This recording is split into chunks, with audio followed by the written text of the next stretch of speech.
जय हिंद दोस्तों, स्वागत है आप सभी का विजडम एजुकेशन पे। मेरी यह कोशिश है कि जो पिछले वीक का इम्पॉर्टेंट एडिटोरियल है उसको समाप्त करके आपके लिए एक जगह प्रोवाइड किया जाए और एक बार उसको डिस्कस किया जाए, ताकि जो वीक का इम्पॉर्टेंट घटना है, इम्पॉर्टेंट एडिटोरियल है, उसका डिस्कशन आपके सामने में हो जाए और आपको जानकारी प्राप्त हो जाए। तो ये जो पीडीएफ है, इस पीडीएफ में हमने 14 जून से लेकर के 20 जून तक के जो इम्पॉर्टेंट एडिटोरियल है उसको कंबाइंड किया है और उसको मैंने आपके लिए प्रोवाइड किया है टेलीग्राम चैनल पे। हमारे टेलीग्राम पे नहीं जुड़े हैं तो जाकर के जुड़ जाएं, लिंक आपको डिस्क्रिप्शन में मिल जाएगा। तो चलिए शुरुआत करते हैं। आगे बढ़ने से पहले हमारे चैनल पे नए हैं तो सब्सक्राइब कर दें, अपने दोस्तों के साथ, कलीग के साथ शेयर कर दें। कोई क्वेश्चन पूछना है, कोई सुझाव देना चाहते हैं, कमेंट सेक्शन में दे सकते हैं और वीडियो को निश्चित तौर पर लाइक कर दें। और साथ ही साथ जो न्यूज़ में हाईलाइट करता हूँ उसको निश्चित तौर पे पढ़ें। जैसे मैंने ये हाईलाइट किया तो इसको निश्चित तौर पे जाकर के एक बार पढ़ लें। पढ़ने के बाद क्या होगा कि हमारा डिस्कशन आप सुनोगे तो आपको अधिक बेनिफिट होगा। इस पीडीएफ में 3 या 4 न्यूज़ हैं जो तालिबान से रिलेटेड है, अफ़गानिस्तान से रिलेटेड है, और ये जो न्यूज़ है ये भी स्पेशल उसी पे फोकस्ड है। देखो, तालिबान का क्या इतिहास रहा है, किस तरह से पाकिस्तान ने तालिबान को क्रिएट किया, इसको लेकर के एक स्पेशल वीडियो हमने बना दिया, जाकर के वहाँ पे आप देख सकते हैं। लेकिन यहाँ पे आज जो मैं आपके साथ डिस्कस कर रहा हूँ, वर्तमान की क्या रणनीति भारत सरकार की होनी चाहिए। भारत तालिबान को लेकर के अपना क्या डिसीजन रख सकता है, भारत अफगानिस्तान को लेकर के अपना अपना क्या डिसीजन रख सकता है, उस पर मैं फोकस करके डिस्कस करूँगा। आप सभी को जैसा कि पता है कि 11 सितंबर 2021 तक अमेरिका ने घोषणा किया है कि वो अफगानिस्तान से निकल जाएगा। यानी अमेरिका के जो सैनिक हैं, नाटो के जो सैनिक हैं जो अफगानिस्तान में अभी तक हैं, वो वहाँ से निकल जाएंगे 11 सितंबर 2021 तक।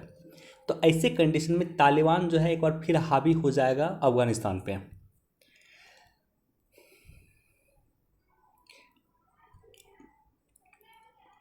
ऐसे कंडीशन में भारत को क्या करना चाहिए? तो देखो, सबसे पहले तो याद रखना कि हेनरी किसिंजर का एक स्टेटमेंट काफ़ी इंपॉर्टेंट स्टेटमेंट है। हेनरी किसिंजर अमेरिका के विदेश मंत्री रह चुके थे। उनका कहना था कि अंतर्राष्ट्रीय संबंध में ना तो दोस्ती देखी जाती है और ना ही दुश्मनी देखी जाती है। अंतर्राष्ट्रीय संबंध में जो ना परमानेंट दोस्ती होता है, ना परमानेंट दुश्मनी होता है, बल्कि परमानेंट हित निहित होता है, परमानेंट इंटरेस्ट निहित होता है। तो इसी के संदर्भ में हम देखते हैं तालिबान के साथ हमारा जो अनुभव है वो काफ़ी ख़राब है। भारत का अनुभव तालिबान के साथ बहुत ही ख़राब है। भारत के एक विमान को तालिबान ने हाईजैक कर लिया था, तो वो भी काफ़ी बुरा दौर था। लेकिन वर्तमान के हित को देखते हुए हमें क्या करना चाहिए उस पर मैं डिस्कस कर रहा हूँ आपके साथ।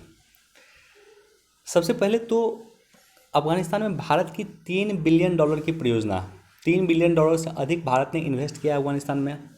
अफगानिस्तान भारत के लिए इम्पॉर्टेंट इसलिए है कि भारत जो है पश्चिमी एशिया में अपनी पैठ बैठाना चाह रहा है। भारत मध्य एशिया तक पहुंचना चाह रहा है। मध्य एशिया का अगर देश देख लो, जो लैंड लॉक कंट्री है अधिकतर, जैसे उज्बेकिस्तान हो गया, तजाकिस्तान हो गया, किर्गिस्तान हो गया, ये सब तक भारत पहुंचना चाहता है। और ये जो जगह है मध्य एशिया का, जो ये सब जगह है, ये जगह काफ़ी इनरिच है। यहाँ पे गैस काफ़ी है, यहाँ पे ऑयल भंडार है।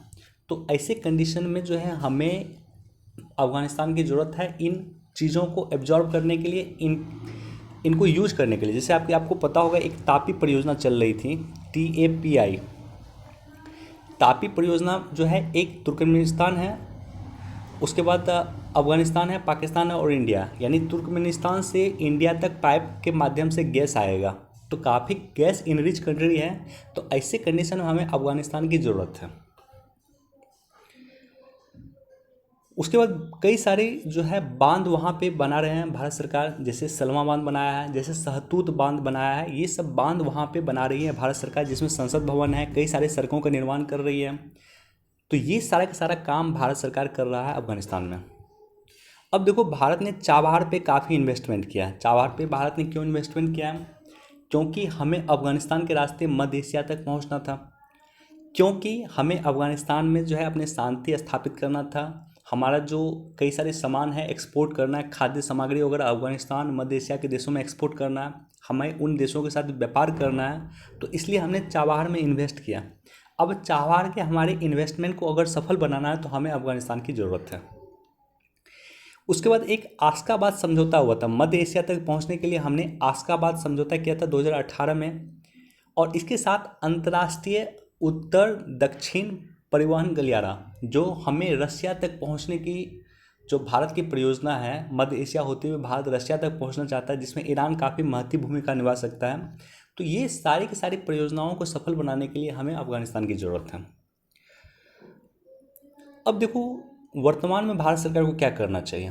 तो पहले भी हमने डिस्कस किया था, तालिबान का वीडियो जाकर के देख लेना। हमने इतिहास का हर एक संदर्भ डिस्कस किया उस वीडियो में कि तालिबान का क्रिएट कैसे हुआ है और तालिबान पे अफगानिस्तान के वर्तमान में क्या भूमिका है। अफगानिस्तान का जो वर्तमान में क्षेत्र है, अफगानिस्तान के 52% क्षेत्र पे या तो अफगानिस्तान की चुनी हुई सरकार का शासन है और या तो उनका प्रभुत्व है। इसी तरह से अफगानिस्तान के 48% क्षेत्र पे जो है तालिबान का या तो कब्जा है या नहीं तो तालिबान का वहाँ पे प्रभुत्व है। अगर अफगानिस्तान से अमेरिकी सेना बाहर चली जाती है तो ये 48% का क्षेत्र काफ़ी बढ़ जाएगा। तो निश्चित तौर पे तालिबान डोमिनेंट हो जाएगा अफगानिस्तान में। और तालिबान अगर अफगानिस्तान में डोमिनेंट हो जाएगा और हमारा रिलेशन अगर तालिबान से अच्छा नहीं रहेगा तो ऐसे कंडीशन में जो हमने इन्वेस्टमेंट किया है या मध्य एशिया तक जो हम पहुंचना चाहते हैं, हमारा सपना वो साकार नहीं होगा। इसलिए हमें तालिबान की ज़रूरत है। इसलिए कई सारे राइटर का कहना है कि तालिबान के साथ हमारी जो है बातचीत के रास्ते खुले रखने चाहिए। और जैसा कि आप सभी को ज्ञात होगा, पेपर आप लोग पढ़ रहे हो तो आपको पता होगा कि तालिबान से वर्तमान में भारत सरकार बातचीत कर रही है। डायरेक्ट तौर पे नहीं कर रही है लेकिन इनडायरेक्ट तौर पे भारत सरकार तालिबान से बातचीत कर रही है। साथ ही साथ तालिबान का कई सारे आतंकवादी संगठन के साथ तालिबान का संबंध है।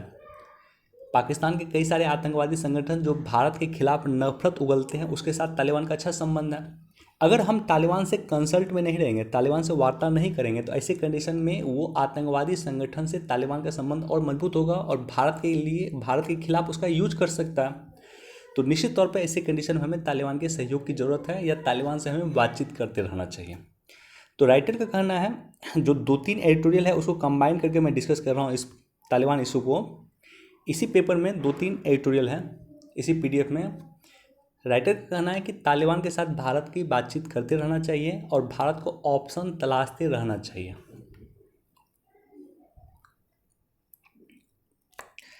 देखो सामाजिक विषमता का कलंक इसमें कुछ खास नहीं है। कोविड के कारण जो है सामाजिक विषमता जो है वो बढ़ा है और एक रिपोर्ट हाल फिलहाल में कहा गया है संयुक्त राष्ट्र के अनुसार कि दुनिया में 26 करोड़ से अधिक लोग विभिन्न कारणों से सामाजिक विषमता का शिकार हैं। सामाजिक विषमता क्या हो गया? छुआछूत हो गया, जातिवाद हो गया, वर्गवाद हो गया, विभेद हो गया, ऊंच नीच हो गया, ये सब सामाजिक विषमता का कारण है, कारक है।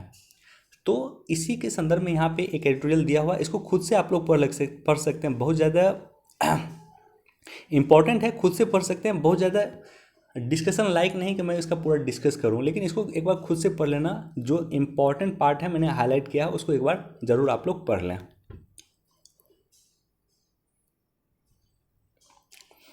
देखो ये काफ़ी इम्पॉर्टेंट है। G7 समिट जो हो रहा है, इनफैक्ट हो चुका है 13 एंड 14 जून को G7 समिट हुआ। 47th G7 समिट हुआ था। वनडे एग्जाम में और डायरेक्टली आपसे पूछा जा सकता है कि कौन सा G7 समिट हुआ है। तो ये 47th G7 समिट हुआ है जो ब्रिटेन इसको होस्ट किया। और ब्रिटेन ने बुलाया था, आमंत्रित किया था किसको?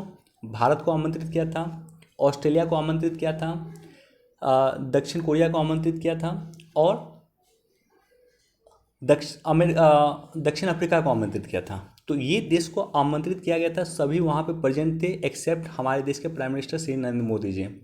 भारत के प्राइम मिनिस्टर इसलिए वहाँ पे प्रेजेंट नहीं थे क्योंकि भारत में कोविड का केस चल रहा है। और ये जो काफ़ी गुप्त रूप से इस मीटिंग को अंजाम दिया गया था। जिस दिन मीटिंग चल रही थी उस दिन जो है जिस बिल्डिंग में मीटिंग चल रही थी उस बिल्डिंग के वाईफाई कनेक्शन वगैरह को पूरी तरह से कम्प्लीटली शट डाउन कर दिया गया, ताकि वहाँ पे कोई भी जो वार्ता हो रही है उसका इन्फॉर्मेशन किसी अन्य को ना मिले, कोई लीक ना हो। जैमर लिटरली वहाँ पे लगा दिया गया था ताकि किसी तरह के नेटवर्क वहाँ पे काम ना करे। स्पष्ट तौर पे ये जो मीटिंग हुई है इसमें काफ़ी महत्वपूर्ण भूमिका निभाया है जो बाइडेन ने। और काफ़ी इम्पॉर्टेंट टॉपिक पे जो डिस्कस किया गया है वो किया गया है कि किस तरह से हम चाइना को इनकाउंटर करें। चलिए डिस्कशन स्टार्ट करते हैं इस पे कि G7 समिट में क्या क्या किया गया। सबसे पहले तो ये याद रखो कि G7 समिट में जो देश हैं, G7 मतलब क्या हो गया? Group of 7 people, group of 7 country. तो 7 कंट्री कौन है? एक तो कनाडा है, अमेरिका है, यूके हो गया, जापान हो गया, इटली हो गया, जर्मनी हो गया और ये फ्रांस हो गया। अब इन देशों में जो एक देश यहाँ पे इटली है, इटली के जो है अमेरिका के साथ संबंध काफ़ी अच्छा, और आगामी G20 समिट जो होने वाला है वो इटली में होने वाला है। इटली यूरोप का इकलौता ऐसा देश था जो चीन की बेल्ट एंड रोड इनिशिएटिव का हिस्सा था।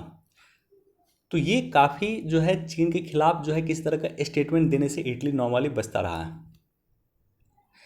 अब देखो G7 की उत्पत्ति हुई थी 1973 में, 1973 में तेल संकट क्रिएट हुआ था, खाड़ी देशों में तेल संकट क्रिएट हुआ था, और उसके बाद जो है विश्व में तेल की क्राइसिस बढ़ गई थी।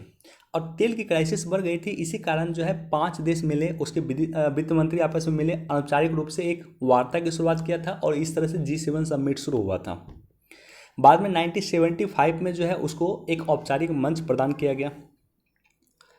अब देखो मुझे जो डिस्कस करना है यहाँ इस समिट में स्पेशली क्या हुआ, 3-4 बातें जो इम्पोर्टेंट हुई है। पहली बात ये हुई कि राष्ट्रपति बाइडेन ने G7 साझेदार को नई वैश्विक बुनियादी ढांचा B3W के बारे में चर्चा किया। जो अमेरिका के राष्ट्रपति हैं उन्होंने B3W का सिद्धांत दिया या इसकी वार्ता कही। B3W क्या है? B3 है build back better world, build back better world.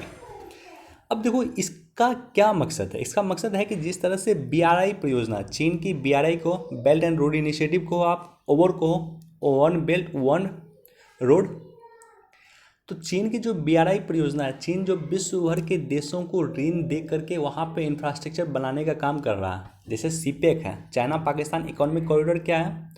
तो CPEC जो है BRI परियोजना का एक पार्ट है, चीन की BRI परियोजना का एक पार्ट है। चीन की BRI परियोजना 2013 में स्टार्ट किया था। तो CPEC क्या होता है कि चीन पाकिस्तान को फंड देता है कि हम आपके यहाँ सड़क बनाएंगे, हम आपके यहाँ रोड बनाएंगे। वो फंड में लोन देता है पाकिस्तान को, और लोन के माध्यम से वहाँ पे वो सड़क बनाता है, वहाँ पे बंदरगाह बनाता है, वहाँ पे अन्य इंफ्रास्ट्रक्चर के कार्य करते हैं, ताकि चीन वहाँ पे एक तो लोन के रूप में दिया है तो इंटरेस्ट चीन को मिलते रहेगा, और दूसरा है कि उसके माध्यम से अपने व्यापार को अधिक से अधिक देशों तक बढ़ा सकता है, अपने यहाँ जो सामान मैन्युफैक्चर कर रहा है उसका निर्यात कर सकता है। तो इसी तरह का कुछ परियोजना अमेरिका के जहन में आया और G7 के जहन में आया कि इसी तरह का कुछ परियोजना हम स्टार्ट करते हैं, और इस परियोजना का नाम दिया गया बिल्ड बैक बेटर वर्ल्ड, जिसमें विश्व के देशों को वो लोन देंगे, ऋण देंगे, और इसके माध्यम से वहाँ पर इंफ्रास्ट्रक्चर डेवलप करने का काम करेंगे। और ये काफ़ी बड़ी परियोजना है, बेल्ट एंड रोड इनिशिएटिव से काफ़ी बड़ी परियोजना है ये $40 बिलियन की परियोजना। अब देखो ये जो अमाउंट है $40 बिलियन, ये $40 ट्रिलियन जो है, ये काफ़ी बड़ा अमाउंट है। ये समझो कि भारत का GDP जो है अभी लगभग $3 ट्रिलियन के पास है। तो भारत के GDP से लगभग 13 गुना अधिक है। अमेरिका की GDP लगभग 21 ट्रिलियन के आसपास है। अमेरिका के GDP से भी लगभग 2 गुना अधिक का ये टोटल परियोजना। तो विश्व का सबसे बड़ा परियोजना आप इसको कह सकते हो। हालांकि अभी तक इसकी रूपरेखा तय नहीं की गई है कि इसकी रूपरेखा क्या होगी, और मुझे लगता है कि भारत अगर ये बनेगा, ये परियोजना क्रियान्वित होगा, तो भारत निश्चित तौर पे एक अच्छा भागीदार इसमें हो सकता है। तो एक तो G7 का ये डिसीजन रहा, और दूसरा ये रहा कि कोरोना वायरस की 1 करोड़ वैक्सीन जो है, 1 बिलियन वैक्सीन 100 करोड़ वैक्सीन जो है कोरोना वायरस के बनाया जाएगा, और उसको जो है गरीब देशों में डिस्ट्रीब्यूट किया जाएगा। और हमारे प्राइम मिनिस्टर मोदी जी ने भी एक कॉन्सेप्ट दिया, और इन कॉन्सेप्ट का नाम है one earth one health, one earth एक धरती एक स्वास्थ्य। इसका मकसद था कि विश्व के देशों में कोरोना के वैक्सीन को डिस्ट्रीब्यूट करना, ये इसका मकसद था।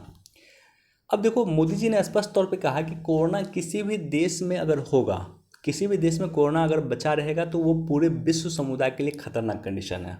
मान लो अफ्रीका का छोटा सा देश है रवांडा या युगांडा ले लो, युगांडा में भी लोगों में कोरोना वायरस रहेगा, तो वैश्वीकरण के दौर में हम लोगों को रोक नहीं सकते हैं दूसरी जगह जाने से। तो ऐसे कंडीशन में विश्व के अन्य देशों में भी कोरोना फैलेगा। तो किसी एक जगह कोरोना का रहना पूरे विश्व के लिए वो खतरनाक कंडीशन हो सकता है। ये कहना था प्राइम मिनिस्टर मोदी जी का, और इसलिए प्राइम मिनिस्टर मोदी जी ने भी कहा कि जो पेटेंट डब्ल्यूटीओ में हम चर्चा कर रहे हैं कि पेटेंट फ्री किया जाए, कोरोना वैक्सीन का पेटेंट फ्री किया जाए, ये चर्चा हम डब्ल्यूटीओ में कर रहे हैं। तो भारत ने कहा कि G7 के कंट्री भी उनका समर्थन करें डब्ल्यूटीओ में। अब देखो, पेटेंट फ्री करने की बात हम क्यों करते हैं? जैसे भारत का एक वैक्सीन है कोविशील्ड। अब देखो, ये कोविशील्ड को जो है बना कौन रहा है? बना रहा है सीरम इंस्टीट्यूट जो पुणे में है। और कोविशील्ड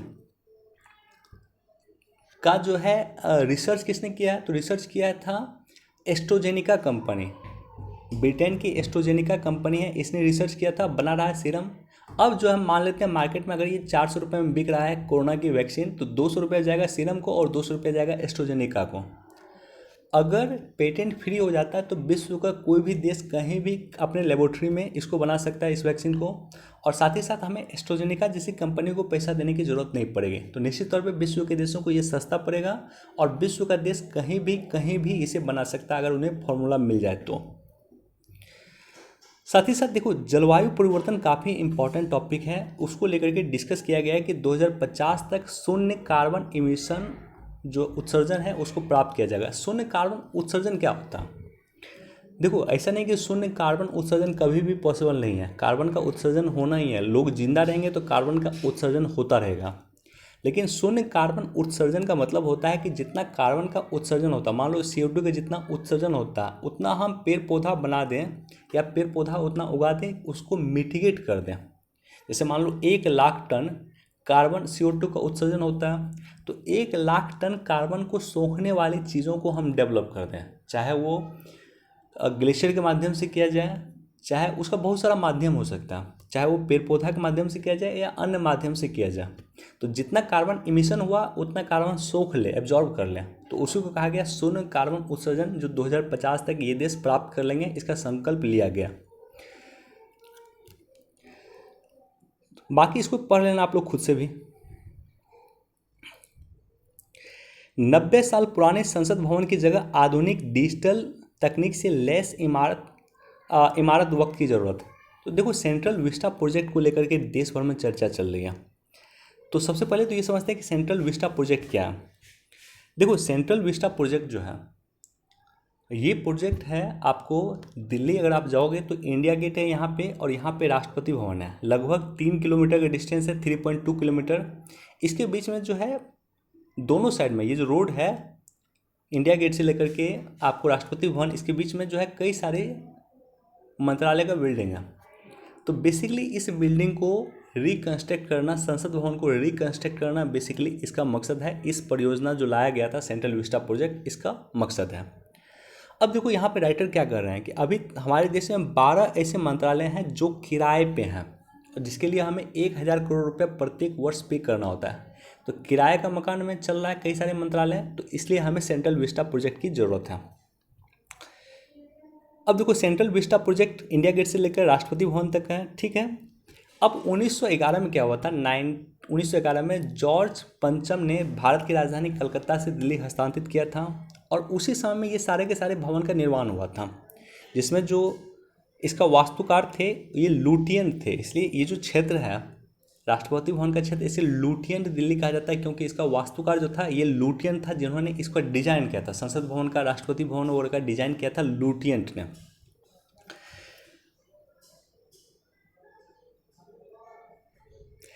$20,000 करोड़ का ये प्रोजेक्ट है।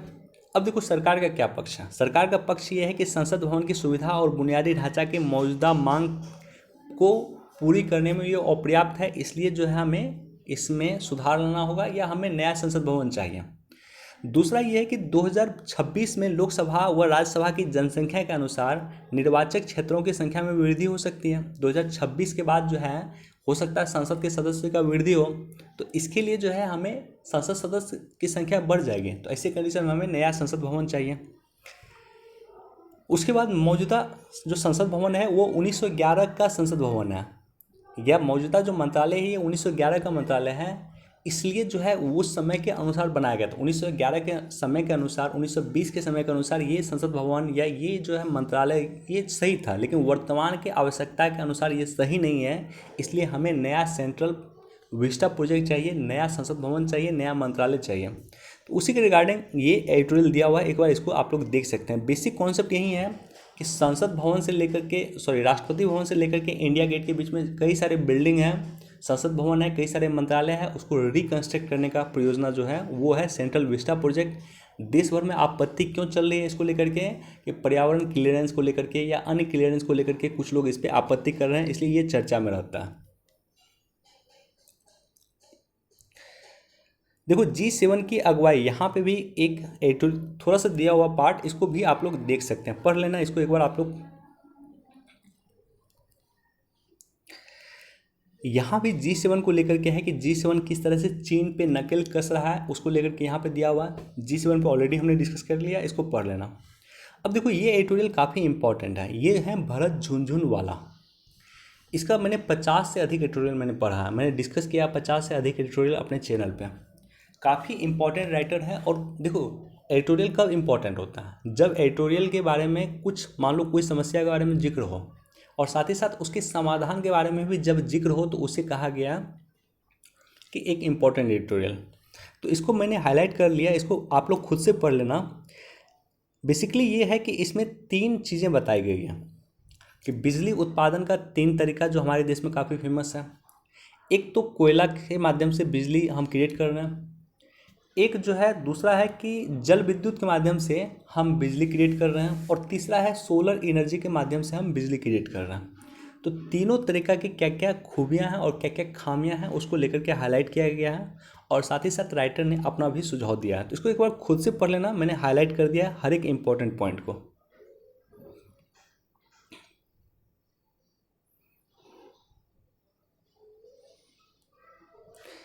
देखो ये काफ़ी इंपॉर्टेंट है, इंडिया मालदीव रिलेशन भी काफ़ी इंपॉर्टेंट आपके लिए हो गया। हो सकता है तो मैं एक अलग से वीडियो ला दूंगा उस पर। इससे पहले जो है 75th समिट जो हुआ था, यूनाइटेड नेशन के 75वें जो सत्र हुए थे, जिसमें हमारे देश के प्राइम मिनिस्टर मोदी जी ने भी संबोधित किया था और काफ़ी उन्होंने चर्चा किया था। उस समय में काफ़ी इंपॉर्टेंट चर्चा उन्होंने किया था कि किस तरह से यूनाइटेड नेशन को रिफॉर्म्स किया जाए।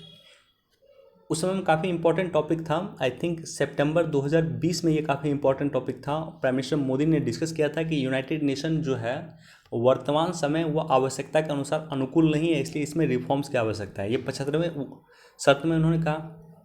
अब 76वें शर्त का आयोजन होने वाला, 75th जो है यूनाइटेड नेशन के 75th समिट का आयोजन किया गया था। अब 76th समिट यानी 76th सत्र का आयोजन होने वाला है, और इसके लिए जो है 75th में जो है इसके अध्यक्ष थे बोल्कन बोजरिक।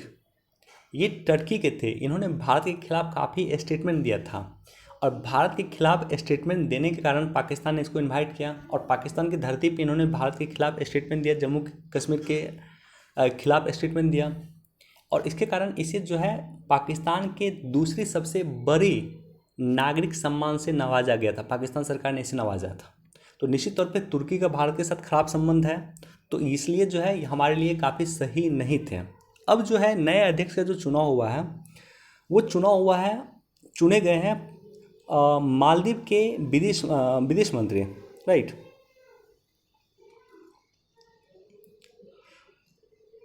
मालदीव के जो है विदेश मंत्री अब्दुल्ला शाहिद को चुना गया, और अब्दुल्ला शाहिद के चुनाव में भारत ने काफ़ी हद तक योगदान दिया था। अब्दुल्ला शाहिद कुछ दिन पहले भारत आए थे, भारत से उन्होंने समर्थन मांगा कि भारत इनका समर्थन किया, और इनको 143 वोट मिले, और इस कारण जो है ये 76 सत्र जो होने वाला है यूनाइटेड नेशन के जनरल असेंबली का, उनके ये अध्यक्ष चुने गए हैं। तो काफ़ी इंपॉर्टेंट है। बाकी आपके लिए इंपॉर्टेंट यह है कि आपको ये भी पता होना चाहिए कि मालदीव के साथ भारत के क्या रिलेशन है। इस एडिटोरियल को आप लोग जरूर पढ़ लेना। देखो कोरोना की लहर के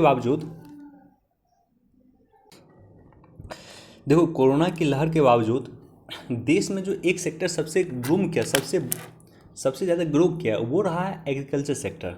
हमारे देश में जीडीपी जो है 2020-21 का अगर आप देखोगे तो -7.3% गया, यानी नेगेटिव में गया। और दूसरी जगह अगर आप कृषि का देखोगे, यानी भारत के प्राथमिक सेक्टर का देखोगे, तो वो 3.4% रहा।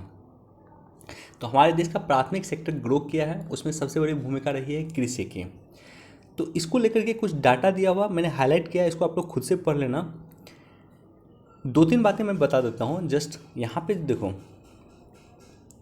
हमारे देश के कुल राष्ट्रीय आय में कृषि का योगदान जो है 17.8% रहा है। 2019-20 में जो खाद्यान्न का उत्पादन हुआ है वो है 296.65 मिलियन टन, जो पिछले वर्ष 285 मिलियन टन से अधिक रहा है। तो इसको लेकर के भारत सरकार ने क्या क्या प्रयास किया, इसको लेकर के कई सारे प्रयास किए। पहले प्रयास तो भारत सरकार ने ये किया है कि पशुपालन क्षेत्र को भी किसान क्रेडिट कार्ड दिया गया। इससे पहले जो है मछुआरों को भी भारत सरकार ने घोषणा किया था कि उसे भी किसान क्रेडिट कार्ड मिलेगा। तो पिछले वर्ष मछुआरों को किसान क्रेडिट कार्ड मिला, और इस वर्ष जो है पशुपालक जो है पशु का जो पालन करता है उसको भी किसान क्रेडिट कार्ड मिला। इसके अलावा अन्य जो आप बातें देखोगे कि प्रधानमंत्री फसल बीमा योजना से 5.5 करोड़ किसानों को लाभ मिल रहा है। इसी तरह से प्रधानमंत्री किसान योजना के तहत जो हम किसानों को प्रत्येक 4 महीने पे 2,000 रुपये उन्हें उनके अकाउंट पे भेजते हैं, तो इससे भी किसानों को लाभ हुआ। और इसके साथ ही कई अन्य चीज़ें हमने किसानों के लिए किया है, जिसके कारण जो है कोरोना के समय में भी किसान अच्छा कर रहे हैं और कृषि सेक्टर हमारा बूम कर रहा है। तो बाकी एक बार इसको पढ़ लेना, इम्पॉर्टेंट पार्ट को मैंने हाईलाइट कर लिया है, एक बार पढ़ लेना। इंडिया चाइना बॉर्डर टेंशंस भरोसे के काबिल नहीं, चीन गलवान में मात खाने के बाद शी जिनपिंग जल्द ही कर सकता है नई सैनिक कुप्रभात। देखो, चाइना और इंडिया के रिगार्डिंग हमने एक स्पेशल वीडियो बनाया था जिसमें मैंने कंप्लीटली डिस्कस किया था चाइना और इंडिया के संबंध। नहीं देखा तो जाकर के देख लेना, लिंक आपको डिस्क्रिप्शन में मिल जाएगा। अब देखो इशू क्या है, चाइना में जो है एक व्यक्ति पूरे के पूरे मुल्क पे शासन कर रहा है, Xi Jinping. All in all China में यही है, भारत में ऐसा नहीं है, किसी भी लोकतांत्रिक देश में ऐसा नहीं होता कि एक व्यक्ति पूरा डोमिनेंट होता है, चीन में ऐसा है।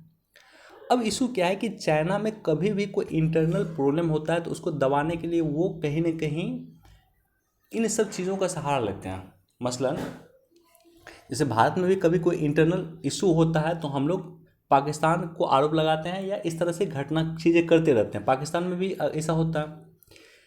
1962 में क्या हुआ था, 1960 में चीन में जो है बहुत बड़ा अकाल आया था। लगभग 2 करोड़ से अधिक लोग, मैंने सुना है कि 2 करोड़ से अधिक लोग चाइना में मारे गए थे अकाल के कारण, यानी लोगों के पास खाने के लिए पैसे नहीं था। और इसी कारण जो है 1962 में जो है चाइना ने भारत पे हमला कर दिया। तो चाइना के लोगों का दिमाग डाइवर्ट हो गया। उसका जो मेन इशू था वो था खाद्यान्न, मेन इशू था भूख, वो उनका दिमाग कुछ देर के लिए डाइवर्ट हो गया। इसी तरह का इशू अगर आप देखोगे 2019-20 में देखा, चाइना से क्रिएट हुआ है क्या कोरोना वायरस, चाइना के लोगों को भी पता है। और चाइना के लोग जो विश्व में हर जगह रह रहे हैं, अमेरिका वगैरह में अच्छे खासी संख्या में चीन के लोग रहते हैं, उन्हें भी सुनना पड़ता है कि तुम्हारे देश से जो है ये वायरस क्रिएट हुआ जो पूरे विश्व को तबाही फैलाया। अब चीन के लोगों का दिमाग डाइवर्ट करने के लिए वहाँ के राष्ट्रपति ने क्या किया कि भारत पर आक्रमण करने का आदेश दे दिया। इसलिए चीन और भारत के बीच में जो वर्तमान का क्लेश दिख रहा है उसका सबसे बड़ा रीजन में से एक रीजन यह भी है। बाकी एक बार इसको देख सकते हैं आप लोग। म्यांमार में सेना विरोधी संघर्ष के परिणाम। देखो, म्यांमार के आपको समझना होगा कि म्यांमार में जो मिलिट्री कू हुआ, सैनिक तख्तापलट जो हुआ है, उसमें भारत क्या इम्पोर्टेंस रखता है, भारत का क्या भूमिका होनी चाहिए। देखो, भारत लोकतंत्र का हिमायती है, निश्चित तौर पे हम लोकतंत्र के हिमायती हैं।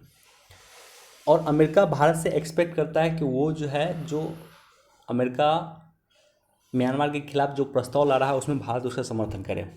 हाल फिलहाल में ऐसा ही कुछ प्रस्ताव यूनाइटेड नेशन में लाया गया था, अमेरिका ने उसको लाया और भारत उसका समर्थन करने के लिए जो है भारत पे दबाव डाल रहा था।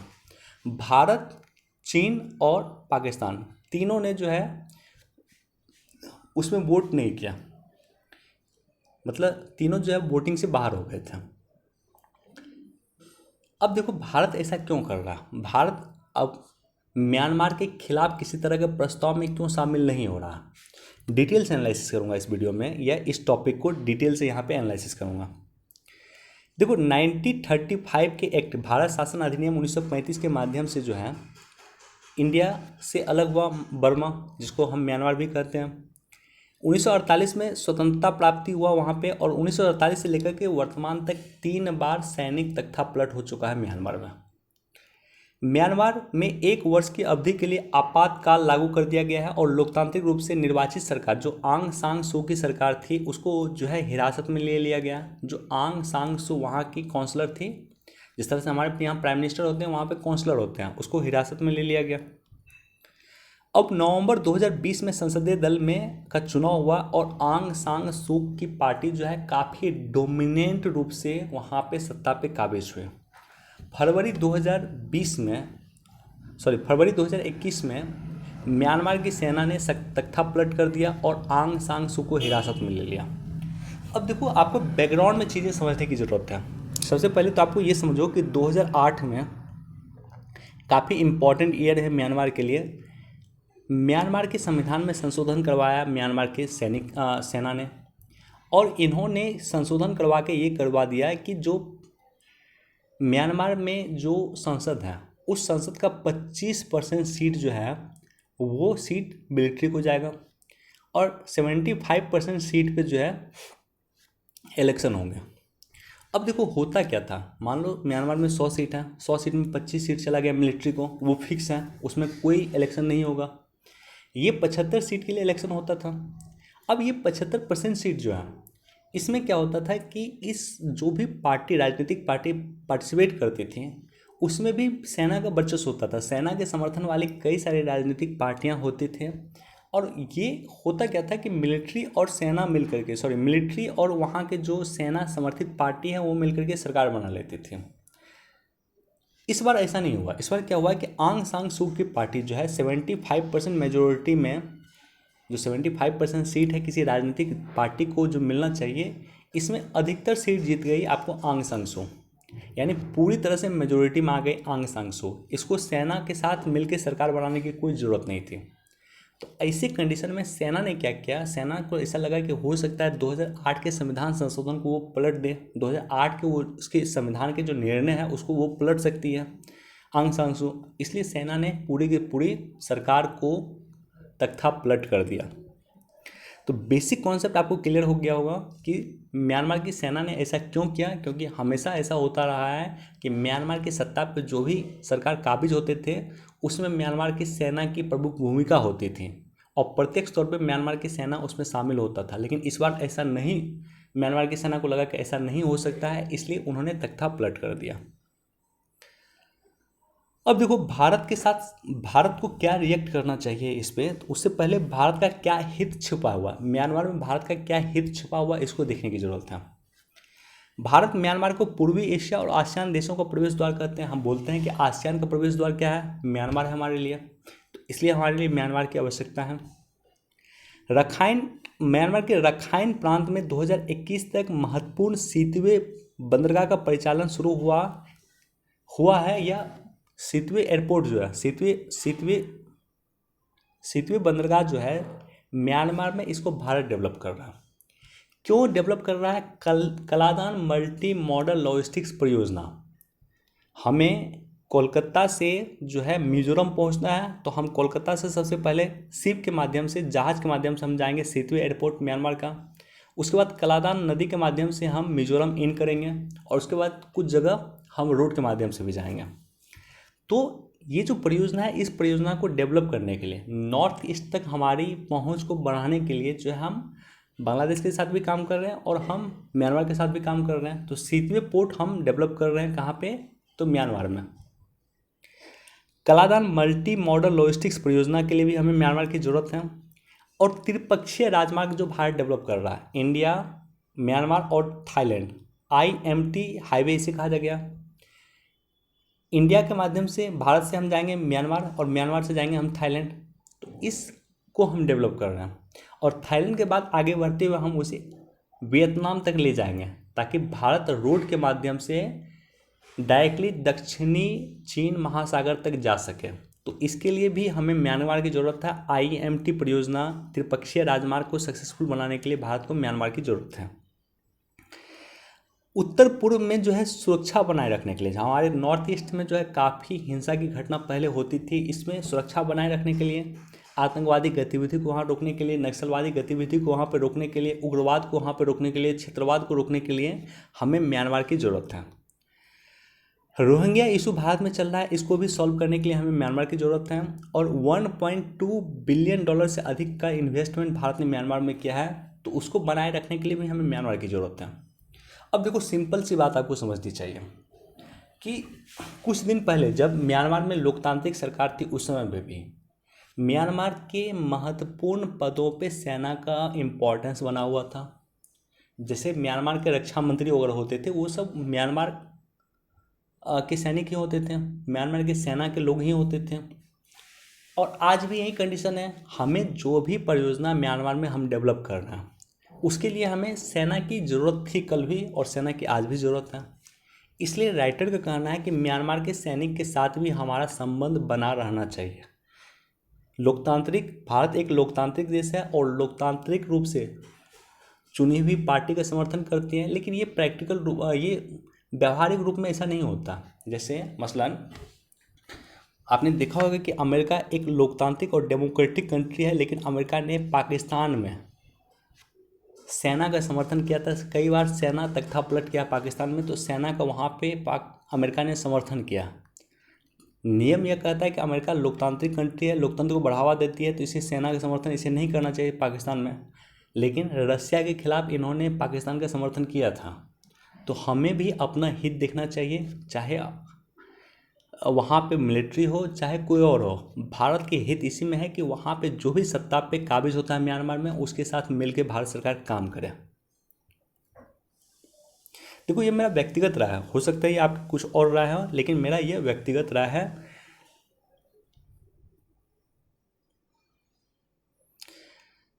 देखो, यहाँ पे काफ़ी इम्पोर्टेंट एडिटोरियल है ये है अमिताभ कांत, सीईओ हैं नीति आयोग के। 2018 में सरकार ने एक परियोजना लाई थी, आकांक्षी जिला कार्यक्रम। 112 जिला को इसमें शामिल किया गया था, और 112 जिला वो थे जो भारत के सबसे अति पिछड़ा जिला था। अति पिछड़ा जिला के डेवलपमेंट के लिए सरकार ने ये परियोजना लाई है।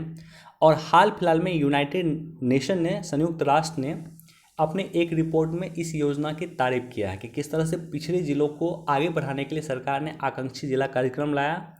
नीति आयोग इसमें महत्वपूर्ण भूमिका का निर्वहन कर रहा है, और उसको किस तरह से डेवलप कर रहा है। जैसे यहाँ पे एक एग्जाम्पल इन्होंने दिया है कि चंदेली दुनिया में काले चावल की मांग को देखते हुए वैश्विक बाजार से जुड़ गया, और इसने ऑस्ट्रेलिया और न्यूजीलैंड जैसे देशों को भी काले चावल का निर्यात करना शुरू किया। तो यहाँ पे काफ़ी भारत सरकार काम कर रही है, उसी के रिगार्डिंग ये एडिटोरियल दिया हुआ है, इसको खुद से आप लोग पढ़ सकते हैं। देखो, G7 को लेकर के जो हमने डिस्कस किया, ये भी एडिटोरियल उसी को डेडिकेटेड है, आप इसको भी एक बार देख सकते हैं।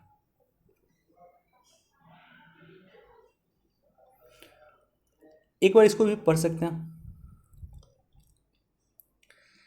बढ़ता मरुस्थल गंभीर पर्यावरण संकट। देखो, प्रत्येक 17 वर्ष को जो है, प्रत्येक वर्ष 17 तारीख को यानी 17 जून को विश्व मरुस्थल रोकथाम दिवस मनाया जाता है। इसको लेकर के मैं एक स्पेशल वीडियो बना दूंगा, चूँकि 1992 का जो रियो समिट हुआ था, 1992 का रियो समिट हुआ था, जिसे अर्थ समिट भी कहा गया, पृथ्वी कन्वेंशन भी कहा गया। उस कन्वेंशन में 3 इंपॉर्टेंट कन्वेंशन को साइन किया गया था। एक कन्वेंशन हुआ था UNFCCC। इसका मकसद था कि क्लाइमेट चेंज को हमें रोकना है, ग्रीन हाउस गैस के इमिशन को हमें रोकना है या कम करना। दूसरा हुआ था UNCCD। इसका मकसद था कि हमें मरुस्थलीकरण को रोकना है। और तीसरा था UNCBD, जिसका मतलब था कि हमें बायोडाइवर्सिटी जो समाप्त हो रही है उसको हमें रोकना है। अब देखो, यहाँ पे कुछ इंपॉर्टेंट फैक्ट पे चर्चा किया गया है कि संयुक्त राष्ट्र के अनुसार 2025 तक दुनिया के 2/3 लोग जल संकट की परिस्थिति से मजबूर होंगे। मरुस्थल के परिणाम स्वरूप विस्थापन बढ़ने की संभावना है, और 2045 तक 43 करोड़ लोग जो है अपना घर छोड़ देंगे। क्यों? क्योंकि मरुस्थलीकरण अगर बढ़ेगा तो उससे क्या होगा कि पानी की समस्या आएगी, वाटर क्राइसिस आएगा, और वाटर क्राइसिस आएगा तो लोग वहाँ से विस्थापित करेंगे। तो निश्चित तौर पर मरुस्थलीकरण काफ़ी इम्पॉर्टेंट समस्या है विश्व में, और इसके समाधान के लिए भारत सरकार भी अपेक्षित प्रयास कर रहा है। मैं एक डिटेल से वीडियो बना दूंगा UNCCD पे, ताकि आपको पता चले कि मरुस्थलीकरण को लेकर के अभी तक विश्व में क्या क्या काम हुआ है और भारत सरकार उसको लेकर के क्या कर रही है। इसको एक बार देख सकते हैं, बहुत ज़्यादा इंपॉर्टेंट नहीं है लेकिन एक बार आप लोग पढ़ सकते हैं।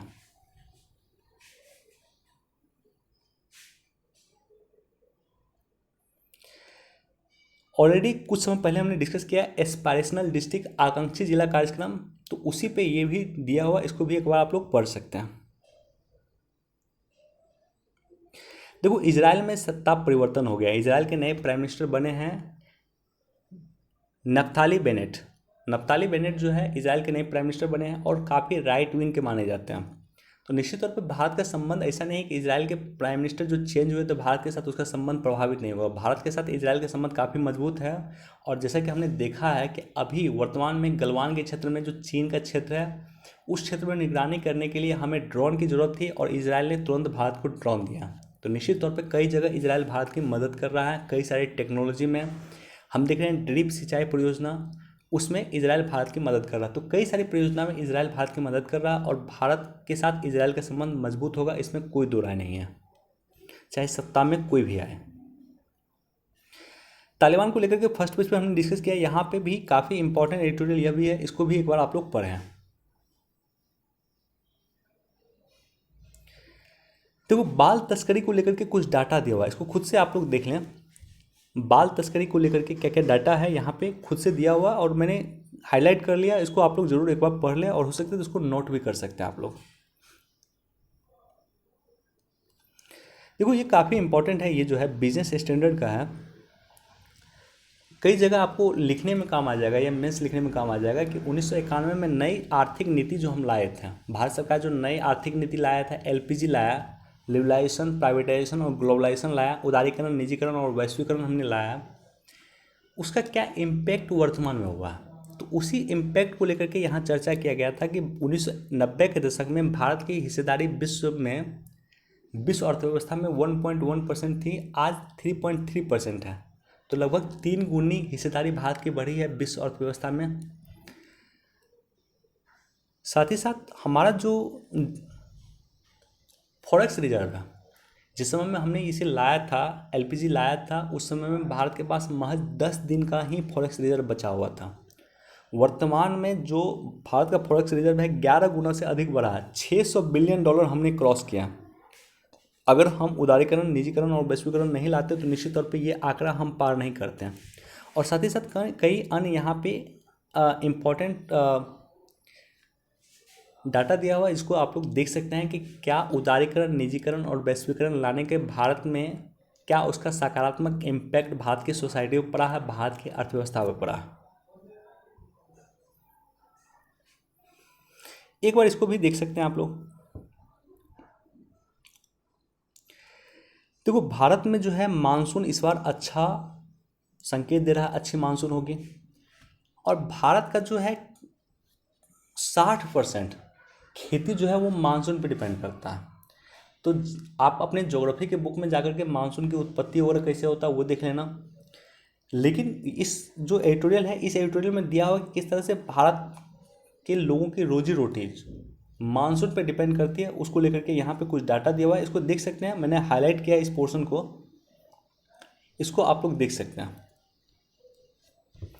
देखो, बहुत ज़्यादा इंपॉर्टेंट नहीं, लेकिन कभी कभी पूछा जा सकता है आपसे। आपको वैसे भी पता होना चाहिए, क्योंकि मानसून के कारण जो है हमारे देश की 60% मतलब आधे से अधिक आबादी या आधे से अधिक फसल जो है वो मानसून पर डिपेंड करती हैं। तो मानसून एक क्रिटिकल रोल प्ले करता है। आपको ये पता होना चाहिए कि मानसून की उत्पत्ति कैसे होती है, मानसून किस तरह से भारतीय अर्थव्यवस्था को प्रभावित करता है। यहाँ पे कुछ पॉइंट दिया हुआ है, जब आप नोट बना रहे हैं मानसून पे तो उसको, इस पॉइंट को भी आप ऐड कर सकते हैं वहाँ पे। जब मिले बाइडेन और पुतिन, देखो यहाँ पे एक इम्पॉर्टेंट पॉइंट दिया हुआ जो आप लोग याद रखें। नॉर्ड स्ट्रीम 2 पाइपलाइन है जो रसिया को कनेक्ट करेगी, कहाँ से, जर्मनी से। तो प्राकृतिक गैस की आपूर्ति को लेकर के रसिया और जर्मनी को कनेक्ट करने के लिए एक नॉर्थ स्ट्रीम 2 पाइपलाइन है।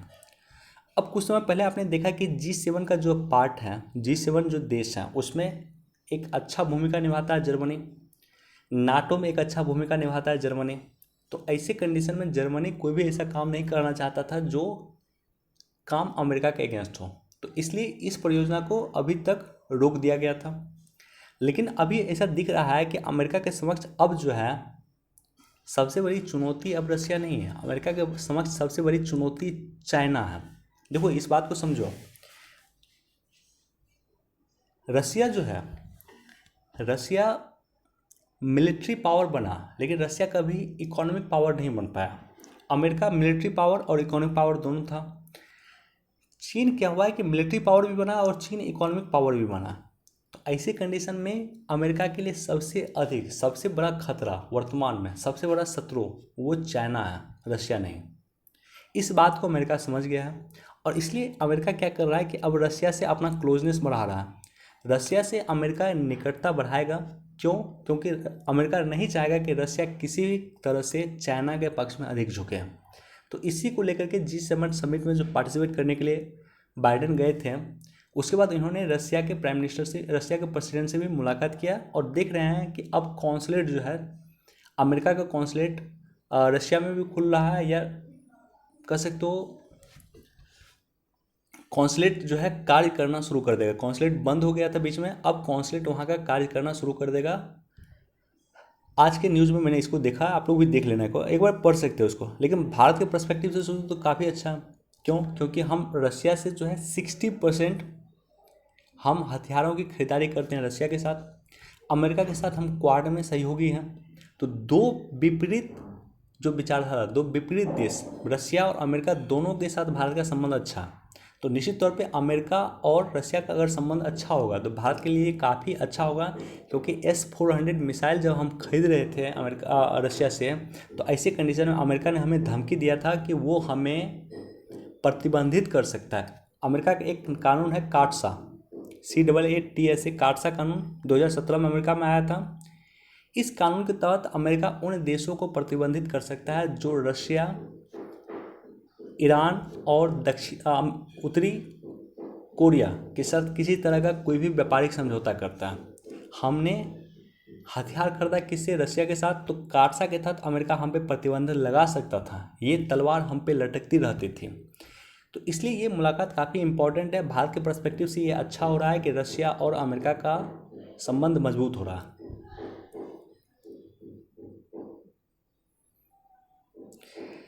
देखो आइसबर्ग का टूटना यानी धरती के अस्तित्व को खतरा। देखो ये कितना बड़ा आइसबर्ग है कि दिल्ली जो है, दिल्ली का ये 3 गुना क्षेत्रफल का बड़ा है। दिल्ली का जितना क्षेत्रफल है उसका 3 गुना बड़ा ये है क्षेत्रफल के आकार में।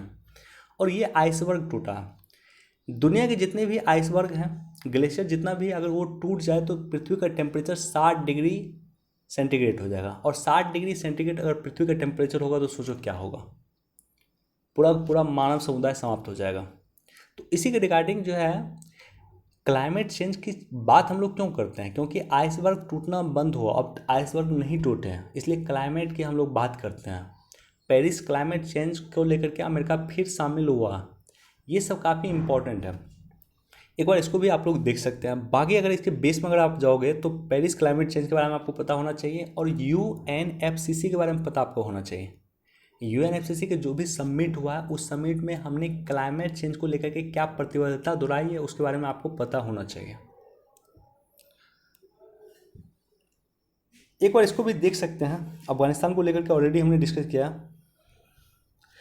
चलो मेरी कोशिश रही है इस लेक्चर में कि जो एक वीक का इम्पॉर्टेंट न्यूज़ है उसको डिस्कस मैं आपके साथ करूं, ताकि वीक में जो इम्पॉर्टेंट घटना हुई है उसकी जानकारी आपको मिले। दैनिक जागरण का न्यूज़ एनालिसिस मैं नहीं कर पा रहा हूँ क्योंकि मुझे समय नहीं मिल रहा है। लेकिन दैनिक जागरण के राष्ट्रीय संस्करण का डेली पढ़े हैं, टेलीग्राम चैनल पर डेली मैं आपके लिए प्रोवाइड कर देता हूँ, डेली उसको पढ़े हैं। एक दिन सप्ताह में मैं उस पर भी डिस्कस कर दूंगा दैनिक जागरण पे कि दैनिक जागरण को कैसे आपको पढ़ना चाहिए, एग्जाम पर्सपेक्टिव से उसका कैसे आप यूज कर सकते हैं। तो उम्मीद करता हूँ कि ये लेक्चर आपके लिए काफ़ी फ़ायदेमंद रहा होगा। चलिए वीडियो देखने के लिए धन्यवाद। Thank you so much.